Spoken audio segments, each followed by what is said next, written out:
नमस्कार दोस्तों, welcome back to your own channel Adhishthan commerce classes. आज के वीडियो का हमारा सब्जेक्ट है organisation of commerce and management, जहां हमने कल से स्टार्ट किया था बिजनेस सर्विसेज। तो चलिए फटाफट आगे बढ़ते हैं। वीडियो को शुरू करने से पहले दोस्तों इतना ही कहना चाहूँगा, अगर आपने फर्स्ट टाइम चैनल को विजिट किया है तो प्लीज़ चैनल को सब्सक्राइब करना, साथ में जो बेल आइकन दिया उसको भी प्रेस करना, ताकि ऐसे इंटरेस्टिंग वीडियो आपको डेली बेसिस पे मिलते रहे। तो चलिए फटाफट आगे बढ़ते हैं।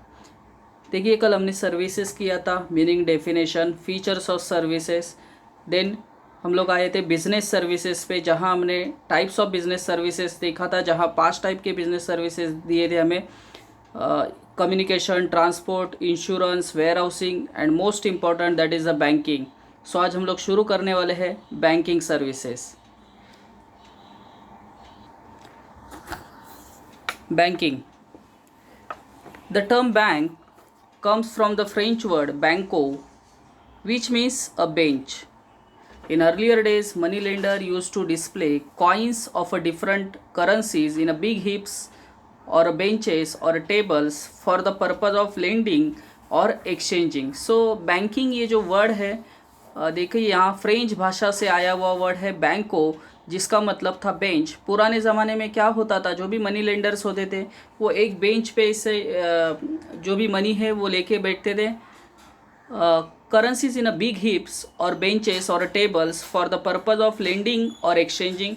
एक टेबल पे पैसा लेके बैठ जाते थे, जिनको पैसे का ज़रूरत होगा उन्हें लेंडिंग करते थे, एक्सचेंजिंग करते थे, और उसी से ये वर्ड आया बैंक। बैंको से वर्ड आया, बैंको ये वर्ड से, बैंको ये जो फ्रेंच वर्ड है उससे ही एक नया वर्ड क्रिएट हुआ, that is bank. Meaning, a bank is a financial institution which deals with the deposit and advance and other related services. Bank provide various services related to money or financial requirement of a consumer. So bank, what do bank do? It provide financial services to the customers. So bank का main basic function क्या है?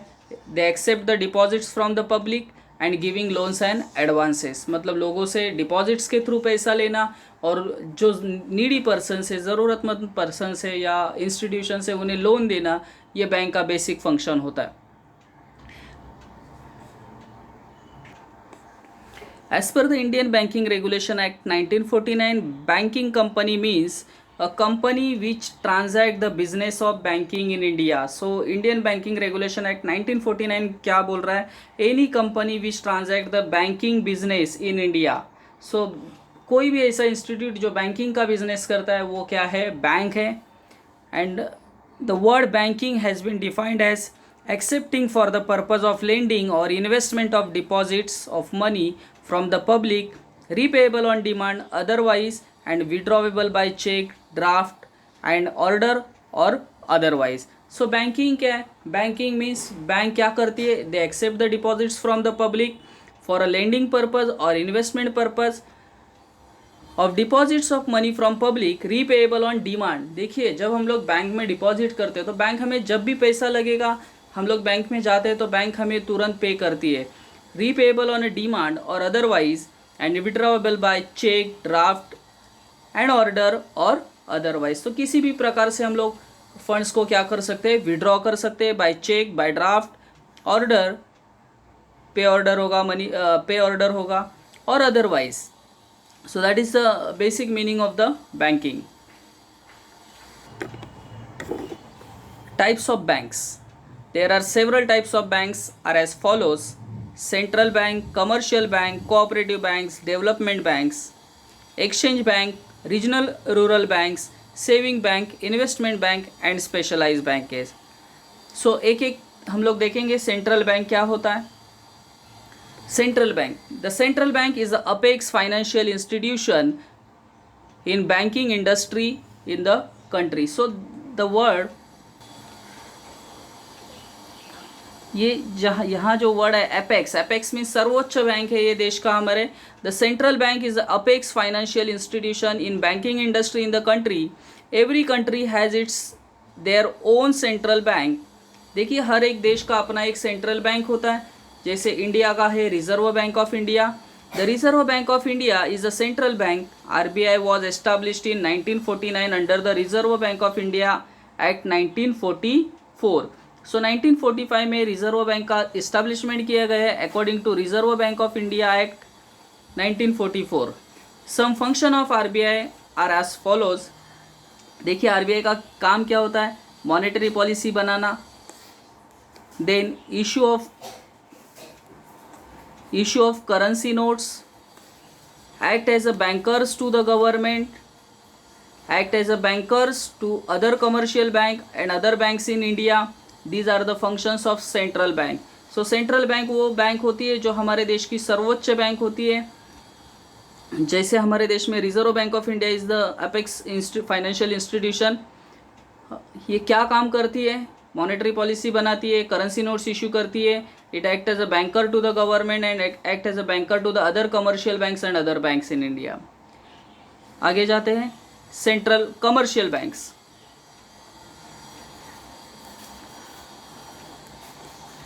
The commercial bank play an important role in economic and social development of the country. देखिए commercial bank अहम role play कर रही है हमारे देश के इकोनॉमिक एंड सोशल डेवलपमेंट में।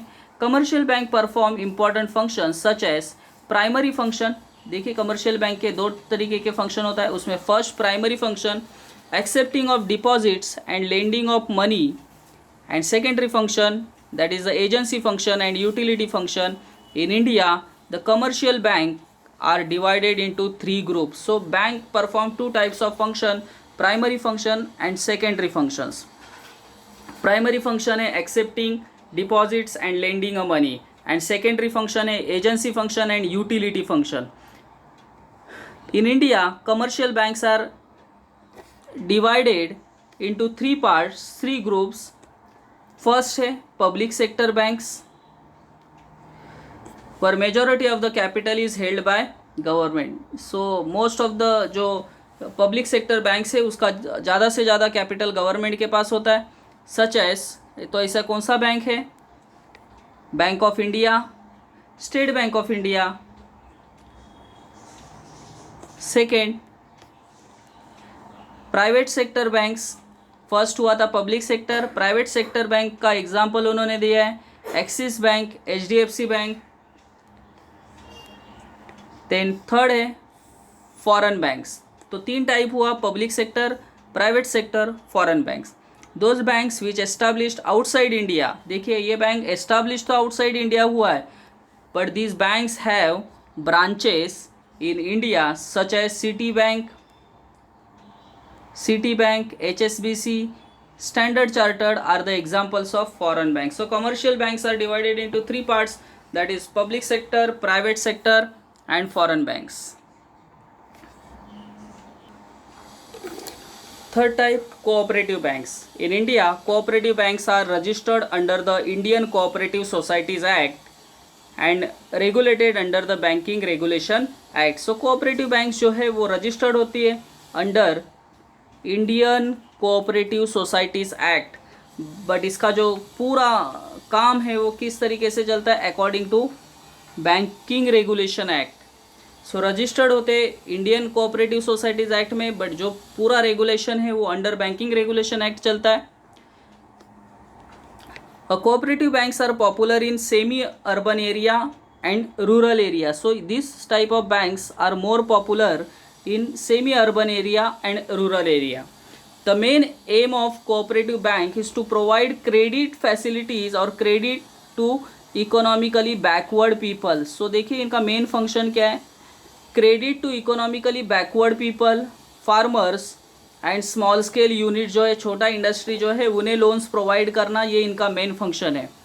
Generally the cooperative banks works at a 3 different level. So ये भी 3 लेवल पे काम करते हैं. सो यहाँ से आपको ध्यान में रखना है ठीक से कि ये बैंक रजिस्टर्ड होता है under Indian cooperative societies act, but इसका रेगुलेशन बैंकिंग रेगुलेशन एक्ट के अनुसार चलता है. ये बैंक ज़्यादा आपको सेमी अर्बन एरिया और रूरल एरियाज़ में दिखेंगे. देन क्रेडिट प्रोवाइड करते हैं इकोनॉमिकली बैकवर्ड पीपल, फार्मर्स और स्मॉल स्केल यूनिट्स को. देखिए कोऑपरेटिव बैंक जो है 3 लेवल्स पे काम कर रहे हैं, primary, district level and state cooperative banks. तो 3 लेवल्स पे ये बैंक काम करते हैं. प्राइमरी लेवल पे मतलब विलेज लेवल पे काम करना। Primary credit cooperative society work at a village level. देखिए ये जो प्राइमरी लेवल है ये विलेज लेवल पे बैंक काम करती है। They collect deposit from members and common public. They also get funds from the state cooperative bank and district cooperative banks for the purpose of lending. So देखिए village level पे काम करने वाला bank है और ये किसको फंड्स प्रोवाइड कर रहे हैं? They collect deposits from members and common public. They also get funds from the state cooperative banks and district cooperative banks for the purpose of lending. Second bank है district central cooperative banks. This banks operate at a district level. देखिए इसके पहले का batch जो bank था village level पे काम कर रहा था, ये देखिए यहाँ अभी डिस्ट्रिक्ट लेवल पे। They obtain deposits from public at a district level and also get funds from the state cooperative banks for the purpose of lending. So एकदम सिंपल है, प्रॉपर ध्यान में रखना है। State cooperative bank, this banks operate at a state level. So एक है village level, दूसरा है डिस्ट्रिक्ट लेवल, तीसरा है state level. They provide funds to central cooperative bank and primary credit societies are required. State cooperative banks also perform function of monitoring over the district bank and credit cooperative societies.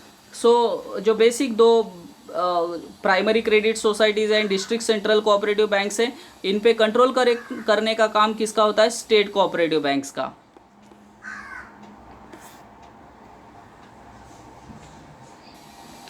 Industrial Development Bank. These are the financial institutions that provide medium and long-term funds to the business firms. Example of development banks are Industrial Finance Corporation of India (IFCI), State Finance Corporation (SFC), Maharashtra State Finance Corporation (MSFC), etc. Some of the function of development banks are as follows. देखिए नाम से ही आपको समझ में आ रहा है कि these banks are providing loans, medium and long term funds to the businesses, medium and long term funds to the businesses. So ये कुछ तरीके का बैंक्स उन्होंने एग्जाम्पल के तौर पे दिया है। इनके फंक्शंस क्या है हम लोग देखेंगे। पहला provision of medium and long term funds. देखिए ये बात किया था हमने, to business unit in the purpose of for the purpose of functions and modernisation. Underwriting of shares. Underwriting एक कंसेप्ट है, मतलब हमने इसको एसपी में भी देखा है। अंडर राइटिंग क्या होता है? अंडर राइटिंग मतलब शेयर्स जब इशू होते हैं तो जो शेयर्स बाय करने का 90% सब्सक्रिप्शन अगर नहीं हुआ तो बाय करने का जो रिस्पॉन्सिबिलिटी होता है वो अंडर राइटर्स का होता है। तो ये बैंक वो भी काम करती है। Then purchase of debenture and bonds. तो ये तीन फंक्शंस है। इंडस्ट्रियल डेवलपमेंट बैंक जो है नॉर्मली बिजनेसेस को लोन प्रोवाइड करती है, medium and long term. Exchange Bank. The exchange banks as well as large commercial bank facilitate foreign exchange transactions. देखिए एक्सचेंज बैंक कौन होते हैं? जो लार्ज कमर्शियल बैंक्स है वही एक्सचेंज बैंक होते हैं और ये फॉरेन एक्सचेंज ट्रांजैक्शंस में काम करते हैं। Example of such banks are, देखिए इसका कुछ एग्जाम्पल दिया आपको समझने के लिए। Barclays bank, bank of Tokyo etcetera are some of the example. Some of the functions of banks are as follows. Financing foreign trade transactions, exchange का काम कर रही है। देखिए foreign trade transaction, issue of LC letter of credit जो होता है, discounting of bill of exchange and remittance of dividend, interest and profits are the function of exchange banks. So कुछ एग्जाम्पल्स ये Barclays bank and bank of Tokyo are the example of exchange banks. Regional rural banks, नाम से ही आपको ध्यान में आ रहा है। Regional rural banks were established in 1975. These banks are sponsored by large public sector banks. So ये जो bank है ये सेटअप करने के पीछे जो बड़े पब्लिक सेक्टर बैंक्स है इनका अहम रोल है। The capital of RRBs is contributed bye, देखिए ये बैंक्स में सबसे ज़्यादा कैपिटल सेंट्रल गवर्नमेंट का है 50%, स्टेट गवर्नमेंट का है 15% एंड स्पॉन्सर्ड बैंक जितने भी है उनका कैपिटल है 35%।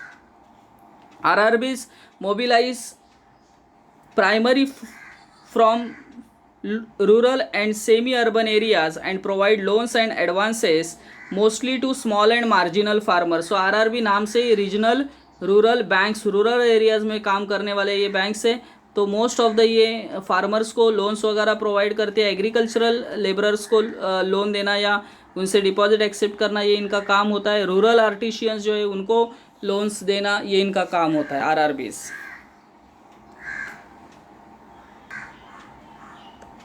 Saving bank, the main objective of saving bank to encourage savings of the people. So लोगों को सेविंग्स का आदत लगाना ये एम है ये बैंक्स का, specially in rural areas. Example of such banks देखिए क्या क्या है, such as postal saving banks, then commercial banks and cooperative banks. देखिए जहाँ भी सेविंग अकाउंट ओपन किया जाता है, लोगों को सेविंग का आदत लगाया जाता है, वो सभी कमर्शियल बैंक्स, सभी कोऑपरेटिव बैंक्स क्या है, सेविंग बैंक्स है। Investment bank, this banks provide financial and advisory assistance to their customers. देखिए ये बैंक इन्वेस्टमेंट कैसे करना है, किस तरीके से करना है, ये अपने कस्टमर को सर्विस प्रोवाइड करती है। Their clients generally include business firms and government organisation. तो ये बैंक्स के क्लाइंट कौन होता है वो इंपॉर्टेंट बात है कि बिजनेस फर्म्स और गवर्नमेंट ऑर्गेनाइजेशन इनके क्लाइंट होते हैं। नॉर्मली जनरल पब्लिक इनके क्लाइंट नहीं होते। Investment banks facilitate mergers and acquisition by undertaking research and providing advice to the investment decision. So बड़े जो बिजनेस फर्म्स है या गवर्नमेंट ऑर्गेनाइजेशन है, इन्हें मर्जर्स एक्विजिशन के केसेस में ये बैंक क्या करती है, इन्वेस्टमेंट का गाइडेंस करती है। Generally, investment banks do not directly deal with the general public.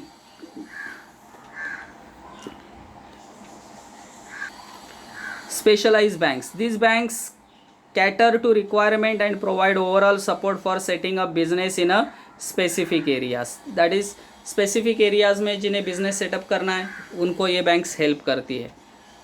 ऐसे कौन से banks हैं, तो उन्होंने बोला है, देखिए Export and Import Bank. This bank provide financial assistance to exporter and importer and function as a principal financial institution for coordinating the working of institution engaged in a financing export and import of goods services with a view to promoting countries international trade. So ऐसे business organisation जो export और import में काम करते हैं, ऐसे business organisation को help करना ये एक्सपोर्ट इंपोर्ट का बैंक है। इससे क्या होगा कि it promotes the countries international trade. Small industrial development bank of India, SIDBI, Small Industrial Development Bank of India set up in 2nd April 1909 under the Act of Indian Parliament Act as the principal financial institution for promotion। देखिए इनका काम क्या है, ये बहुत important बात है। Financing and development of, ये बात इंपॉर्टेंट है, financing and development of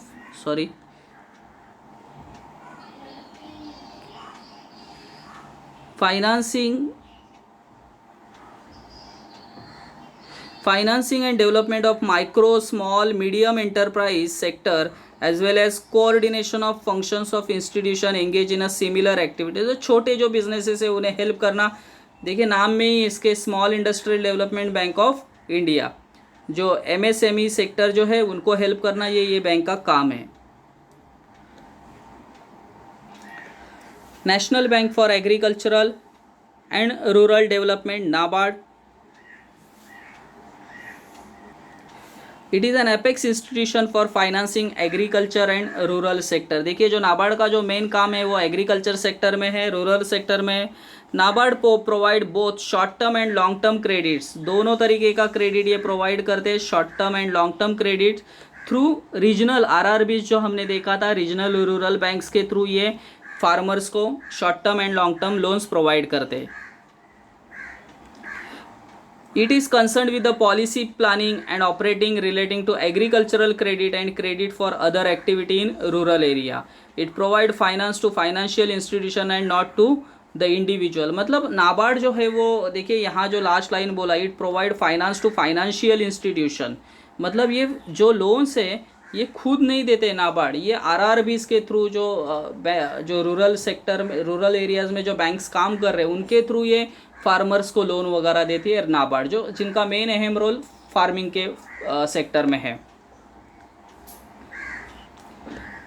new models of banking, कुछ नए बैंकिंग अभी स्टार्ट हुए, आपने देखा भी होगा। Small finance bank, small finance bank are the type of niche bank in India. Means अभी ये जो बैंक्स है ये ज़्यादा बढ़ रहे हैं इंडिया में। These are the banks with a small finance bank licence and provide basic banking service of accepting deposits and lending. So इनका जो काम है वो बेसिक काम है, बेसिक जो बैंकिंग का जो काम होता है एक्सेप्टिंग डिपॉजिट्स एंड लेंडिंग का, तो ये इनका मेन काम है। The aim behind the banks is to provide financial inclusion to section of the economy not being served by other banks such as small business units, small marginal farmer, micro। देखिए यहाँ से important है, तो ये किन के लिए काम करते हैं, ये जो बैंक्स है ये किन के लिए काम कर रहे हैं, तो ऐसे सेक्टर जहाँ बाकी के बैंक्स काम नहीं करते, तो ये जो छोटे बैंक है स्मॉल फाइनेंस बैंक, ये ऐसे लोगों को लोन देते हैं जो उन्होंने देखा होगा। देखिए इधर small and marginal farmer, micro and small industry, unorganised sector, existing non banking financial company, NBFCs, micro finance institution MFI and local area bank LAB can apply to become a small finance bank. So ये bank बनने के लिए NBFCs या MFI या LAB क्या करती है, government के पास लाइसेंस के लिए, बैंकिंग लाइसेंस के लिए अप्लाई कर सकती है। This banks can be promoted either by individual, corporate trust और society. They are established a public limited companies in the private sector under the Companies Act 1956.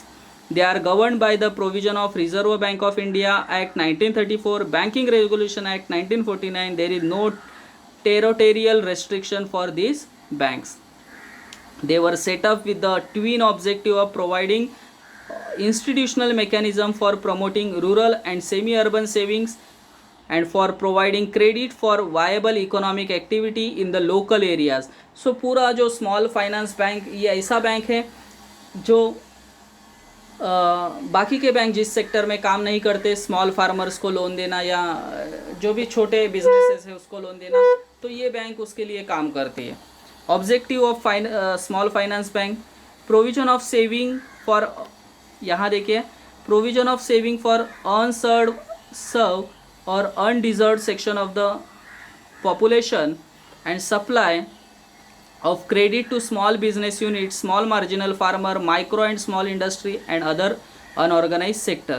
तो ऐसे कौन से बैंक है, अभी देखिए ये नया बैंक आपने बहुत जगह देखा भी होगा, जना small finance bank, AU small finance bank, Equitas small finance bank etcetera.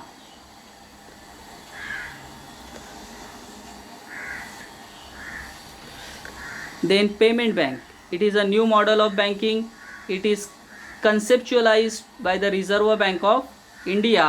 The main aim is to offer financial services to small business and low income। देखिए इनका मेन क्या है काम, तो जो स्मॉल बिजनेस है या लो इनकम ग्रुप पीपल है उन्हें सर्विस देना, ये इनका काम है। It is like any other bank as it can carry out most of the banking functions such as, तो इनका काम क्या क्या होता है देखिए, remittance of services, mobile banking, ATM card, net banking, but it is not allowed. देखिए is not allowed बोला यहाँ, इन्हीं कौन सा काम करने के लिए गवर्नमेंट अलाउ नहीं करती, to issue loans and credit cards. Loans and credit card ये बैंक इशू नहीं कर सकते। Similarly it can accept the, important बात है, it can accept the deposit only up to 1 lakh तक का ही डिपॉजिट ये क्या कर सकते हैं, एक्सेप्ट कर सकते हैं। इंडियन पोस्ट बैंक, देखिए इसका एग्जाम्पल क्या क्या है, इंडियन पोस्ट बैंक जो है, एयरटेल पेमेंट बैंक जो है, Paytm payment bank are some of the example of this payment bank to the date. So I hope दोस्तों कि ये सभी पॉइंट आपको ठीक से समझे होंगे। अगर मेरे एफर्ट्स आपको पसंद आए तो प्लीज़ लाइक करना, दोस्तों के साथ शेयर करना। That's it, thank you very much दोस्तों, we will be meeting in our next video. तब तक के लिए बाय बाय।